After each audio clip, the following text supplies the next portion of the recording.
गिबियावनो नोंथांमोनखौ आंनि चेनेलाव बयखौबो बरायनानै लानाय जाबाय। नोंथांमोना सानफ्रोमबोनि खौरां मोननो थाखाय आंनि एसबि रादाब इउटिउब चेनेलखौ साबस्क्राइब खालामनानै लादो। लोगोसे खौरांखौ मोजां मोनोब्ला लाइक, कमेन्ट आरो शेयार खालामनानै होदो। आंनि बे खौरांफोरखौ मोजां मोनगोन आरो खौरांफोरखौ जोबजासिम खोनासंलांगोन होननानै आसा खालामनाय थाबाय। दानिया नोंथांमोना खौरांखौ खोनासंलांदो। दिनैनि गिबि खौराङाव दं मानास माहारियारि हाग्रामानि मोनफ्रोमबो रेन्जआव बान महा उत्सव 2023 खौ फालिदों। मानास माहारियारि हाग्रामानि मानास टाइगार रिजार्भ, बुयानपारा रेन्जनि बानजायनायाव बान महा उत्सव 2023 जों लोब्बा लाखिनानै रुपहि हाथाइसालिनिफ्राय जागायनानै बुयानपारा रेन्जसिम हानजा सुरनाय हाबाफारिजों लोगोसे सांग्रांथि मेल लादों। हानजा सुरनाय हाबाफारिखौ बेखेवनानै होयो आखान्थि डाइरेक्टर जेसिम आहमेदआ। बान महा उत्सव 2023 खौ 1 जुलाइनिफ्राय जागायनानै 7 जुलाइसिम बायदि रोखोमनि हाबाफारि लानायनि गेजेरजों फालिगोन। बान महा उत्सवनि जारिमिन बायदियै गिबियाव भारतनि मिरुनि मन्थ्रि के.एम. मुन्शीआ थांनाय 1950 मायथाइयाव बिफां गायनाय हाबाफारिखौ लाजेनदोंमोन। बै साननिफ्रायनो हाग्रा बिफानआ बान महा उत्सव फोरबो महरै फालिबोदों आरो बान महा उत्सवखौ फालिनाया दिनैसिम 73 बोसोराव आगान होबाय।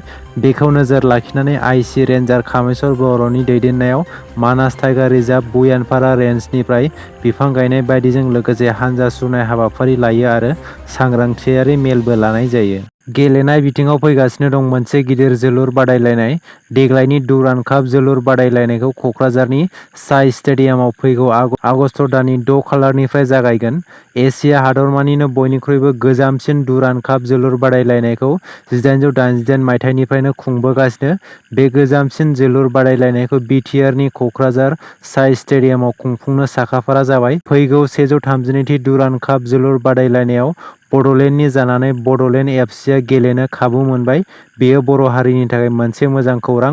बड'लेण्डनि जानानै गेलेनो खाबु मोननाय बड'लेण्ड एफ.सि. हानजानिसिम बि.टि.आर.नि गाहाय मावफुं सोद्रोमा प्रमद बर' बिथाङा साबायखर जासिहरदों। क'क्राझाराव क'क्राझार जिल्लानि 40थि जिल्ला सान फालिनाय हाबाफारि खुंफुंदों। 1983 मायथाइनि 1 जुलाइ अक्ट'आव क'क्राझार जिल्ला महरै जोनोम मोनदोंमोन। मैया क'क्राझार सहरनि बिगियान फरायसालिमानि नीलकमल ब्रह्म नब्लाङाव खुंफुंनाय 40थि क'क्राझार जिल्ला सानजों लोब्बा लाखिनानै बान्था राननाय हाबाफारिबो लानाय जायो। बे बान्था राननाय हाबाफारियावनो आसामनि केबिनेट मन्थ्रि उरखावगोरा ब्रह्मआ बाहागो लायो। मख'नो गोनांदि बिहु मोसानानै जारिमिनारि गिनिज बुकआव रेकर्ड खालामनो हानाय मोसाखावरिफोरनो बे हाबाफारिनि गेजेरजों फोरमान बिलाइ आरो मान बान्थाखौ गथायनाय जायो। क'क्राझार जिल्लानिफ्राय सा 103 बिहु मोसाग्राफोरा बाहागो लाहैदोंमोन। आसाम सरकारनि बिथोन बायदियै बिहु मोसानायाव बाहागो लानाय मोसाखावरिफोरनो 25,000 रां बान्थाखौ गथायनाय जायो। बे हाबाफारियावनो एम.एल.ए. लरेन्स इस्लारि, जिरन बसुमतारी, पद्मश्री बान्था मोनगिरि ड. मंगलसिं हाज'वारि, क'क्राझार जिल्ला बेंगिरि बर्नाली देखा आरो पुलिस बिबानगिरिफोराबो बाहागो लादों। गेलेनाय बिथिङाव बर' हारिनि थाखाय आरोबाव गोजोनथाव खौरां। मुंदांखा जोलुर गेलेगिरि हलिचरन नार्जारि आरो अपुर्णा नार्जारिनि उनाव दायो बर'नि फिसा मन'बिर बसुमतारिया भारतनि आन्डार-19 जोलुर हानजायाव सायख'जाबाय।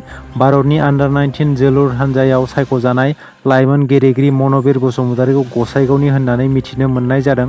मिथिनो मोननाय बायदिब्ला गावनि गोख्रों नाजानाय आरो गेलेनायनि थाखाय मन'बिर बसुमतारिया भारतनि आन्डार-19 हौवासा जोलुर हानजायाव सायख'जादों। मख'नो गोनांदि गेलेगिरि मन'बिर बसुमतारिया भारतनि आन्डार-19 हौवासा जोलुर हानजायाव सायख'जानायखौ लानानै गोबां बर' सुबुंफोरा हामलायथि बावहरदों। जर'खायै बर' हारिखौ गेलेनायनि फारसे फिन आरोबाव गोजौ थाखोआव लांनो हानायखौ गोग्गानाय फोरमायदों।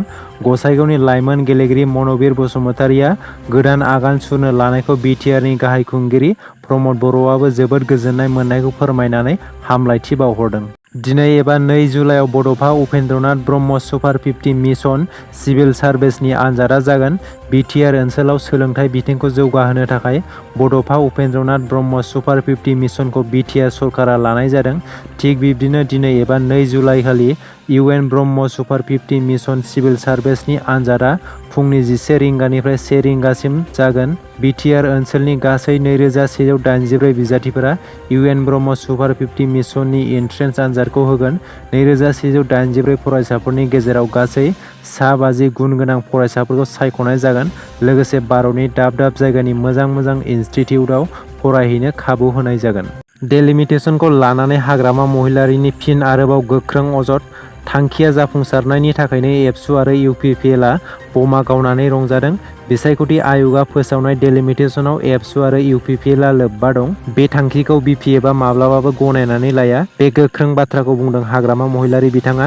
डेलिमिटेसनखौ लानानै दासान्दि प्रमद बर'नि सरकारखौ गोख्रों रावजों अजद दैखांगासिनो बिथां हाग्रामा महिलारिया बुंदों बिथां प्रमद बर'आ फैगौ 11 जुलाइआव डेलिमिटेसनखौ लानानै मोनसे थांखि लानांगौ।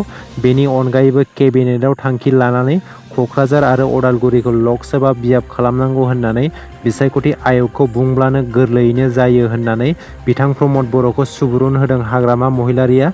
डेलिमिटेसननि सायाव गोनां जायोब्ला बिपिएफआ गोख्रों सोमावसारगोन होननानै बिथां हाग्रामा महिलारिया बुंबावो। दिनैनि खौराङा एसेनोसै। आसा खालामो नोंथांमोना खौरांखौ खोनासंनानै मोजां मोनबाय। खौरांखौ मोजां मोनदोंब्ला मोनसे लाइक खालामदो। लोगोसे सानफ्रोमबोनि खौरां मोननो थाखाय आंनि एसबि रादाब इउटुब चेनेलखौ साबस्क्राइब खालामनानै लादो। गोजोन्थों।